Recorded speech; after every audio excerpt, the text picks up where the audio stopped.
చెప్పు సంవత్సరంలో రాకముందే తేజస్సులకును సూర్యచంద్ర నక్షత్రములకును చీకటి కమ్మకముందే వాన వెలిసిన తర్వాత మేఘములు మరలా రాకముందే నీ బాల్య దినములందే నీ సృష్టికర్తను స్మరణకు తెచ్చుకోను. అయ్యో ఇలా జరగకుండా ఉంటే బాగుంది, అయిపోయాక బాధపడేదానికంటే అంటున్నాడు ప్రసంగి. ఎవరైనా రాసింది సొలొమోను. దేవుని స్తోత్రం. జ్ఞానం కలిగిన వ్యక్తి. అసలు సొలొమోను అనే పేరు జయంగానే చిన్నపిల్లలతో సహా చెప్పడానికి ఏమంటే అతను దేవుని దగ్గర జ్ఞానాన్ని సంపాదించుకున్నాడు, జ్ఞానం కలిగిన వ్యక్తి అని. దేవుని స్తోత్రం. అటువంటి వ్యక్తి అంటూ ఉంటున్నాడు ఏమిటనంటే, ఇగో దుర్దినములు రాకముందే ఇగో ఏంటది, అప్పుడు వీటి యందు నాకు సంతోషము లేదు అని నీవు చెప్పు సంవత్సరములు రాకముందే నీ బాల్య దినమునందే దేవుని స్మరణకు తెచ్చుకోమంటున్నాడు. స్మరణకు తెచ్చుకోవడం అంటే ఏంటి? యేసయ్య స్తోత్రం, పరిశుద్ధ స్తోత్రం, సర్వోన్నత స్తోత్రం, గొప్పదేవ స్తోత్రం అన్నమా?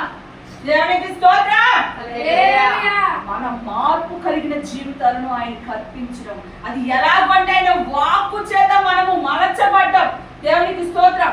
ఇక ఇదే సొలొమోను అంటూ ఉంటాడు సామెతల్లో, ఇగో నా దేవుని యొక్క ఉపదేశాలను నేను ఎలాగ దాటిపోయి వచ్చాను, నా తల్లిదండ్రుల మాటను నేను ఎలాగ దాటిపోయి వచ్చాను, అందుకే నాకు ఈ స్థితి వచ్చింది. దేవుని స్తోత్రం. మనకి ఆ దుర్దినాలు ఎదురు రాకముందే దేవుడు తెలుసుకోమన్నాడు. ఎందుకంటే అందులో నీవు గెలవలేవు కనుక. దేవుని స్తోత్రం. ముందుగానే ఆపద నుండి విడిపింపబడిన ఆయన సమర్థుడు అనమాట. ప్రార్థన చేసుకొని వెళ్ళండి అంటూ ఉంటాం. మీరు బయటికి వెళ్తున్నప్పుడే కానీ, మీరు ఏదైనా పని చేస్తున్నప్పుడే కానీ దేవుని ప్రార్థించండి. ఆ ప్రార్థన బలము ఎన్నో అపాయాల నుండి మనల్ని బయటికి తీసుకొచ్చింది. హల్లెలూయా. ఈ చర్చ్ పెట్టిన కొత్తలోనే మేము ఎరువురము సంధికి బయలుదేరి వస్తా ఉన్నాం. ప్రార్థించుకోండి. ప్రార్థన చేయకండి ఎవరు కథలు అనుకోండి. దేవుని స్తోత్రం. ఆ విశ్వాసం అయితే ప్రతి ఒక్కరికి ఉందని నేను ఆశిస్తూ ఉన్నాను. దేవునికి మహిమ కలుగుతుందాక. ప్రతి విషయంలో కూడా మన కుటుంబ సభ్యులు ఐదుగురు ఎప్పుడు చెప్తూ ఉంటారు. మన కుటుంబ సభ్యులు నలుగురు అయితే ఇదిగో మొదటి వ్యక్తి ఆయనగా, ఐదో ఒక వ్యక్తిగా మన ఆయన గుర్తించాల్సిన వారంగా ఉన్న. దేవుని స్తోత్రం.